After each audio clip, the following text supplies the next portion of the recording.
자면서 듣는 미국사 ASMR 프롤로그. 세계사는 왜 유럽과 미국 중심으로 돌아갈까? 북미에는 3개, 중미에는 7개, 남미에는 12개, 유럽에는 44개, 그리고 아메리카 대륙에는 54개의 나라들이 있습니다. 이 나라들을 모두 합하면 120개국입니다. 이 120개국은 전 세계의 193개국에서 약 62.2%에 해당합니다. 즉, 대서양을 중심으로 양쪽에 있는 나라들이 전 세계의 62.2%를 차지한다는 것입니다. 또한 대서양을 중심으로 양쪽 대륙의 나라들은 성경을 기반으로 한 같은 문화권입니다. 세계 역사는 사실상 대서양 중심 관계사라고 불러도 과언이 아닐 지경입니다. 미국사는 이것을 염두에 두고 봐야 합니다. 미국사와 세계사, 세계사에서 열강들이 어떻게 움직였는지, 그 열강들의 관계사 속에서 한국사가 불가피하게 어떻게 연동되어 돌아갔는지 파악하는 것이 한국사 인식의 여러 가지 관점 중에 하나의 관점이 될 수 있다고 생각합니다. 1-1 초기 미국사, 제임스타운까지. 사람들이 아메리카 대륙으로 이주한 시기는 최근 연구에 따르면 약 14,000년 전 또는 약 16,000년 전이라고 한다. 기원전 8,000년경에 이르면 남아메리카 남단에 이르렀을 것으로 본다. 처음으로 유럽인들과 접촉이 있었던 15세기 말경에 아메리카 대륙에는 이미 수천만 명이 살고 있었다. 15세기 이전 유럽에서는 아메리카 대륙이라는 존재 자체를 모르고 있었다. 중세적 세계관의 영향이 컸지만 그렇다고 해도 위험을 무릅쓰고 대양을 건너야 할 이유가 없었다. 그런데 15세기 말경의 유럽에서는 대양을 건너야 하는 동기들이 싹트고 있었다. 유럽인이 대양 건너의 신세계를 동경하게 된 데에는 2가지 변화가 주요했다. 하나는 15세기 유럽의 엄청난 인구 증가이다. 잘 알려져 있듯이 14세기 흑사병으로 유럽은 인구의 3분의 1 이상을 잃었다. 그런데 1세기 반 정도가 흐른 후에는 원래 유럽의 인구수로 회복되었다. 이렇게 되자 상업이 부활했다. 상인 계층이 늘어났고 교역이 증대했다. 이 즈음 항해술이 발달했고 이에 따라 장거리 교역에 대한 관심이 높아졌다. 2번째는 중세 봉건제가 끝난 뒤에 나타난 강력한 군주 중심 통치 체제가 변화를 추동시켰다. 강력한 군주들은 자국의 상업 발달을 더욱 촉진시켰다. 유럽인들은 장거리 교역으로 상업을 촉진하면 부자가 될 수 있다는 꿈을 누구나 꾸게 되었고 여기에 군주들이 적극적으로 가담했다. 15세기 포르투갈 항해술은 정말 탁월했다. 크리스토퍼 콜럼버스는 이탈리아 제노바에서 태어나 자랐고 포르투갈에서 선원 생활을 했다. 콜럼버스는 대서양을 건너는 서쪽 항로를 통해 동아시아로 갈 수 있다고 믿었다. 그는 유럽과 아시아 사이에 서쪽으로 무엇인가 있으리라고 전혀 상상하지 못했다. 콜럼버스는 포르투갈 지도자들을 설득하는 데에는 실패했지만 스페인 지도자들을 설득하는 것에는 성공했다. 당시 스페인은 강력한 2 지역의 통치자, 즉 아라곤의 페르난도와 카스티아의 이사벨이 혼인으로 맺어져 유럽에서 가장 강력한 왕국을 세웠다. 1492년에 이사벨 여왕은 콜럼버스에게 지원을 해줬다. 콜럼버스는 10주간의 항해 끝에 카리브해의 바하마 군도 어느 한 섬에 도착했다. 그는 이곳이 아시아의 어느 한 섬이라고 생각했다. 쿠바에 도착했을 때는 중국에 다다른 것이라고 생각했다.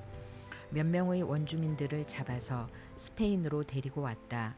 그러나 스페인 왕실이 기대하는 부의 증거물들은 가지고 오지 못했다. 1년 후에 콜럼버스는 다시 출항했다. 그는 1498년 3번째 항해 때는 아메리카 대륙 본토에 도착했다.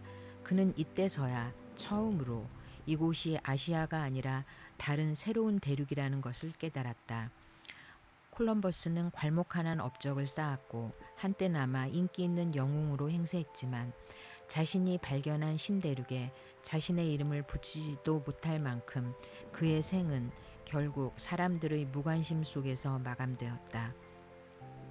새로운 대륙에는 포르투갈 탐사선의 승객으로 신세계를 탐험하며 생생한 기록으로 새로운 대륙이라는 것을 유럽에 열심히 알린 플로렌스 상인 아메리고 베스푸치의 이름이 붙여졌다. 콜럼버스 탐험을 계기로 스페인은 항해에 더 많은 투자를 했다. 스페인은 포르투갈 사람 페르디난드 마젤란을 고용했다. 마젤란은 남아메리카 남단의 해협을 발견했고 해협을 건너 대양이 있다는 것을 알게 되었다. 그 대양이 너무나 평온하여 마젤란은 태평양이라고 이름 붙였다. 마젤란은 태평양을 건너 필리핀에 도착했고 그곳에서 원주민과 싸우다가 죽었다. 스페인 사람 에르난 코르테즈는 1518년에 멕시코에 엄청난 양의 보물이 있다는 말을 들었다. 그는 멕시코 아즈텍 제국을 멸망시키기 위해 600명을 데리고 갔다. 첫 번째 공격에서 코르테즈는 실패했다. 그렇지만 코르테즈 군대는 수두를 원주민들에게 옮겼다. 면역력이 전혀 없었던 아즈텍 원주민들에게 수두는 치명적이었고 인구의 10분의 1 이상이 사망했다. 이에 따라 코르테즈 군대는 두 번째 공격에서 승리를 거두었다. 20년 후에 프란시스코 피사로가 페루의 잉카 제국을 정복했다. 아메리카 주민들이 인플루엔자, 홍역, 발진 티부스, 그리고 특히 수두와 같은 질병에 노출된 결과는 상상하기 어려울 정도였다. 수백만의 원주민이 사망했다. 백인과의 접촉 이후 수십 년 내에 원주민 전원이 사망하기도 했다. 1490년에 콜럼버스가 도달했던 히스파니올라에서는 원주민의 수가 약 100만 명에서 500명으로 급감했다. 멕시코 마야 지역에서는 스페인 사람과 접촉 이후 수년 내에 원주민이 95%나 사망했다. 원주민들의 수가 이토록 감소한 것은 꼭 질병에 노출되었기 때문만은 아니다. 이것은 스페인 정복자들이 고의적으로 원주민 말살 정책을 시행했기 때문이기도 했다. 유럽의 질병과 유럽의 잔악한 군사 행동으로 인해 1540년대에 이르면 남아메리카 제국들은 거의 파괴되었다. 이런 비극적인 상황 와중에도 교류의 결과는 있었다. 유럽인들은 아메리카 대륙에서 설탕과 바나나를 포함한 중요한 농작물들을 가지고 왔다. 또한 소, 돼지, 양, 말과 같은 가축도 가지고 왔다. 유럽인들은 아프리카에서 옥수수를 발견한 뒤에 그것을 유럽으로 가지고 갔다. 그리고 호박, 콩, 고구마, 감자 등의 작물이 원주민에게서 유럽인으로 전해졌고 곧 유럽 식탁 위에 이 먹거리들이 올라갔다. 유럽인들이 아메리카 대륙으로 들어와 정착했다. 유럽 정착민들은 10대 1의 비율로 남성이 여성보다 많았다. 남성 백인 스페인 이주민들은 원주민 여성들과 결혼했고 혼혈 인종들이 생겨났다. 오래지 않아 메스티조라고 불리우는 이 혼혈 인종들이 인구의 지배적인 비율을 차지했다. 유럽의 백인들만 아메리카 대륙으로 들어온 것은 아니었다. 1500년에서 1800년 사이에 이 신대륙으로 들어온 사람 가운데 절반 이상이 아프리카 흑인들이었다. 아프리카 노예 무역은 유럽인이 신세계에 정착하기 훨씬 전부터 있어 왔던 일이다. 8세기에 이미 서아프리카인들은 지중해 상인들에게 적은 수지만 노예를 팔기 시작했고 나중에는 포르투갈인들에게도 팔았다. 그러다가 16세기에 사탕수수에 대한 유럽의 수요가 늘어나면서 노예 시장이 급격히 성장했다. 사탕수수는 집약적인 노동을 필요로 하는 작물이기 때문에 이 새로운 경작 지역에서도 아프리카 노동력에 대한 수요가 매우 높았다. 처음에는 포르투갈인들이 압도적으로 노예 무역을 관장했다. 17세기에는 네덜란드가 노예시장 대부분을 석권했다. 18세기에는 영국이 이를 장악했다. 그러면서 노예제도는 본고장인 카리브해와 남아메리카를 넘어 북아메리카의 영국 식민지로 확산되었다. 미국 역사는 대서양을 중심에 두고 유럽에서 아메리카 대륙으로 상업이 확장되는 역사로부터 시작되었다고 해도 과언이 아니다. 미국 역사가 종교 박해를 피해 종교의 자유를 찾아 신세계로 온 것에서 시작되었다고 하지만 유럽의 이민자들 대부분은 신세계에서 경제적 기회를 찾기 위해 건너왔다. 아메리카와 유럽의 상업적 관계가 교역의 증대와 이민의 증가를 가져온 것이다. 종교는 대서양 세계를 하나로 묶는 또 다른 힘이다. 유럽에서 일어나는 종교 또는 사상의 새로운 조류들은 아메리카 신대륙으로 신속하게 전파되어 신세계 전역에서 지적 소요를 불러왔다.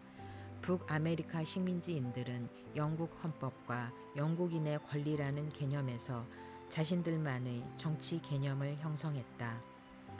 영국에서는 농촌에서 혹독한 변화가 있었다. 양모에 대한 수요가 세계적으로 급증하자 토지를 농산물 경작지에서 양을 키우는 목초지로 전환했다. 그 결과 식량 생산이 가능한 농지의 양이 감소했다. 동시에 식량이 부족해졌다. 이에 따라 영국인들에게 토지가 널려 있는 신세계가 매우 매력적인 곳으로 비춰지기 시작했다. 이런 상황에서 중상주의가 등장했다. 중상주의는 한 나라가 부유해지려면 다른 나라에 가능한 한 많은 물건을 팔고 적게 사들여야 한다는 생각에 기반한 것이다. 이 생각은 16세기와 17세기에 유럽에 만연해졌고 그 결과 식민지 획득에 대한 관심이 더욱 고조되었다. 여기에 종교적 동기가 덧붙여졌다. 스위스의 신학자 존 칼뱅은 이 운명 예정설을 설파했다. 어떤 사람은 신에게 구원받게 예정되어 있고 어떤 사람은 저주받게끔 예정되어 있다는 것이었다. 즉, 사람들 각각의 운명은 태어나기 전에 정해지며 이미 정해진 운명은 누구도 바꿀 수 없다는 뜻이다. 사악하거나 쓸모없는 사람들은 저주를 받았다는 징표이고 덕망과 근명과 성공은 은혜의 징표가 될 수 있었다. 이에 따라 칼뱅주의 추종자들은 불안감을 가지기도 했지만 고결하고 쓸모있는 생산적인 삶을 살아야 한다는 강한 동기를 가지게 되었다. 이 새로운 칼뱅주의가 유럽 전역에 빠르게 확산되었고 이것은 프랑스에서는 위그노, 영국에서는 퓨리탄으로 배출되었다.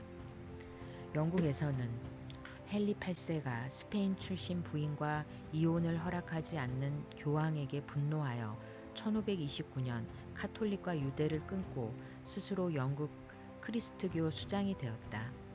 이렇게 영국 국교회가 탄생했지만 엘리자베스 여왕이 죽고 이어서 즉위한 제임스 1세는 영국의 카톨릭 교도들을 두둔하며 여러 가지 특혜를 주었다. 카톨릭 교회에 정화를 요구하던 사람들은 퓨리탄으로 알려졌는데 이 사람들은 제임스 1세의 이런 정책에 반감을 가졌다.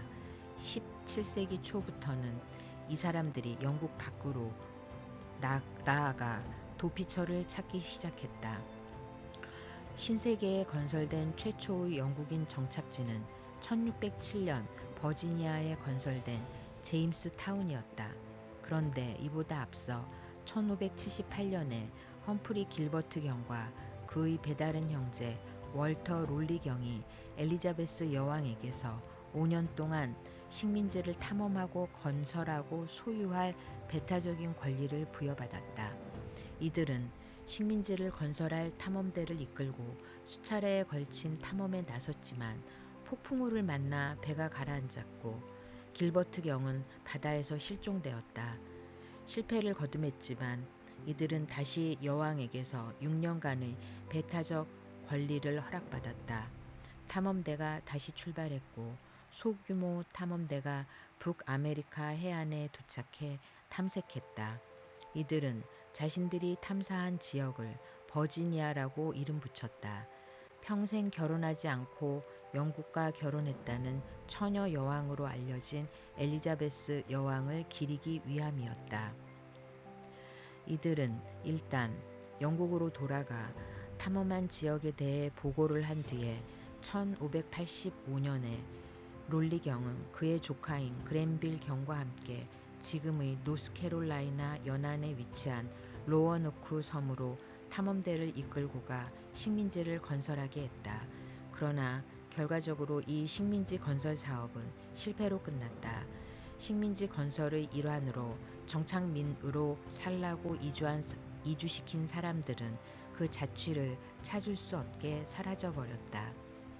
식민지 탐험과 건설 시도는 실패로 끝났지만 신세계에 대한 탐험과 식민지 건설에 대한 욕망들은 그대로 남아 있었다.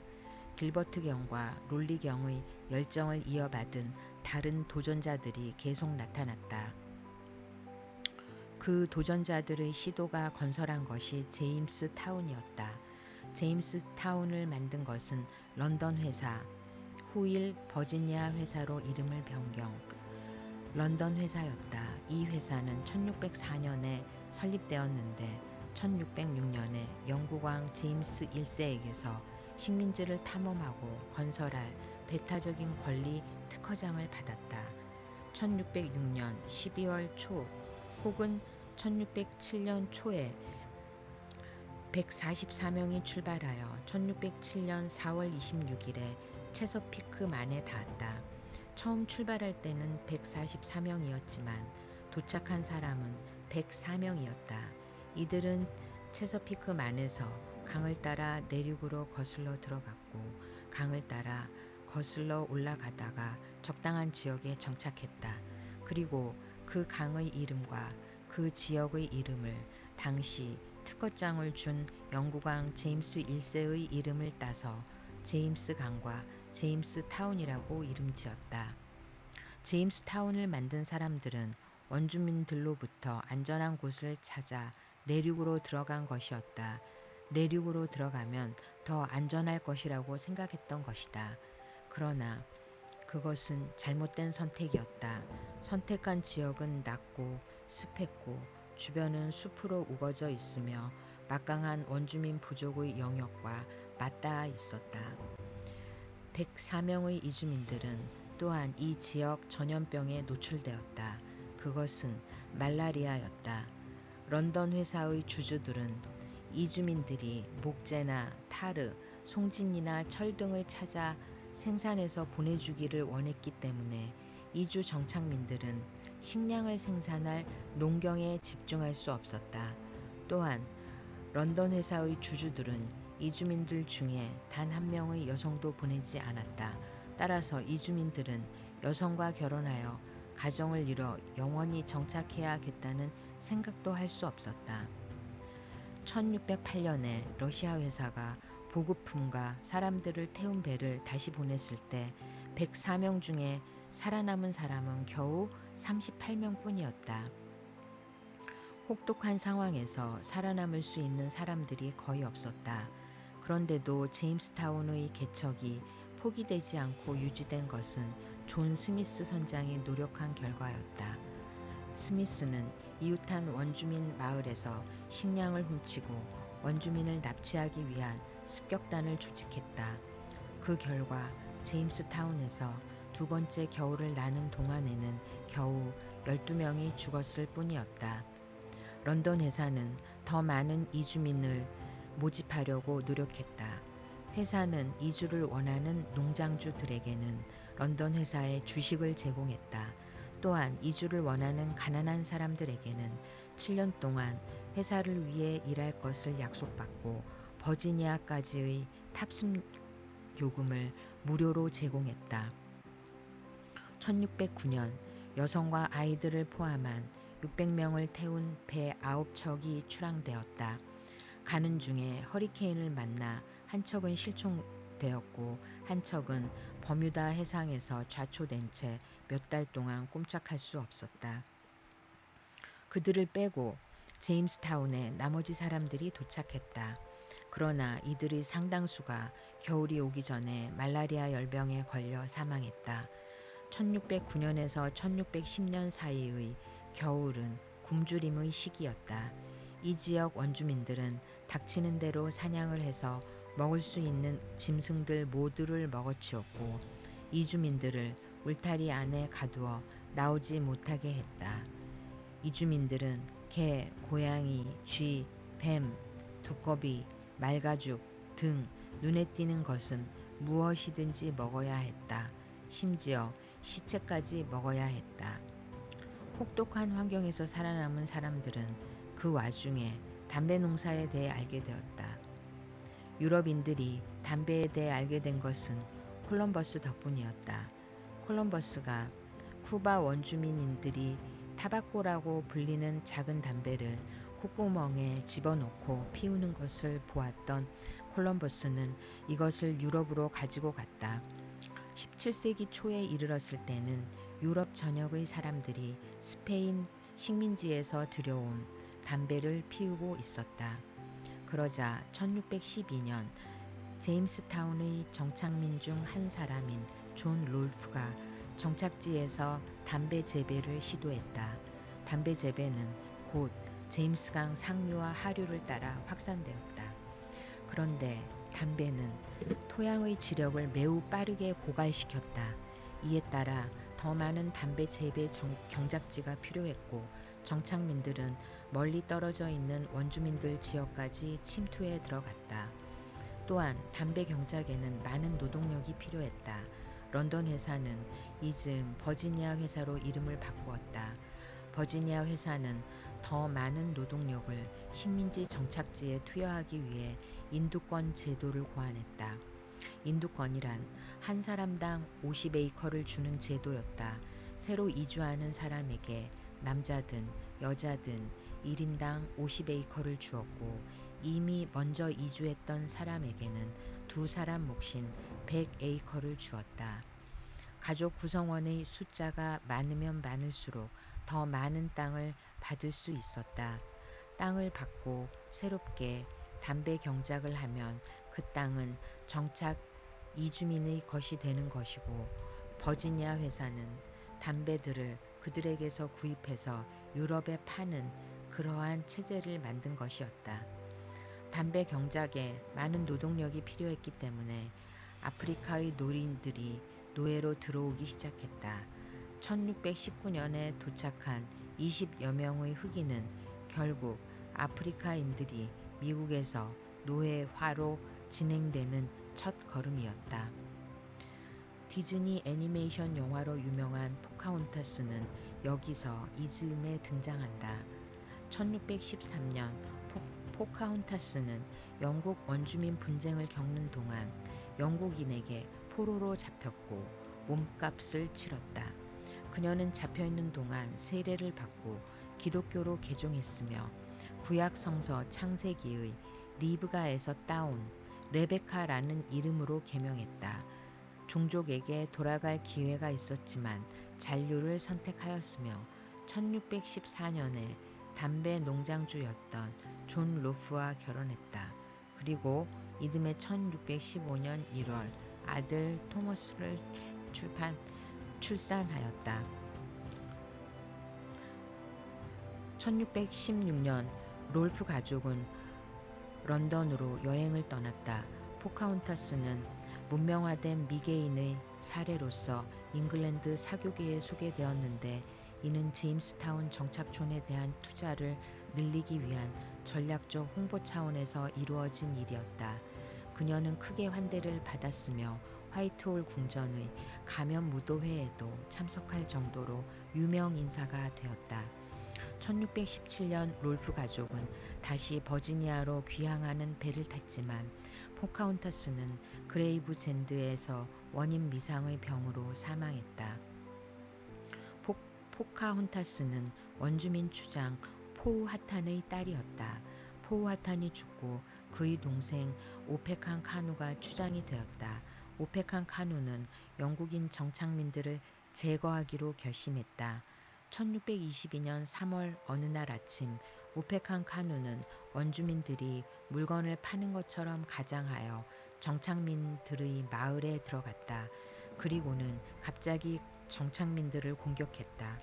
원주민들은 제임스타운의 영국인 정착민들을 남녀노소 불문하고 포카혼타스와 결혼한 졸 롤프를 포함하여 347명의 정착민들을 죽이고 물러갔다. 결국 제임스타운의 정착 식민지 건설은 실패했다. 1622년에 버지니아 회사는 파산했다. 1624년에 제임스 1세는 회사에게 주었던 특허장을 철회했다. 실패로 이르는 과정에서 많은 희생자가 발생했다. 식민지 건설 초기 17년 동안 8,500명이 넘는 백인들이 버지니아에 도착했지만 거의 80%에 달하는 사람들이 죽었다. 길버트 경과 롤리 경이 로어너크의 식민지 정착촌을 건설하려던 첫 번째 시도가 실패한 뒤에 이어서 런던 회사가 건설하려고 했던 두 번째 식민지 정착촌 제임스타운 건설 시도도 역시 실패한 것이다. 그러므로 메이플라워를 타고 신대륙에 건너온 청교도들의 시도는 세 번째 시도가 되는 것이었다. 그것은 1620년에 시작되었다. 자면서 듣는 미국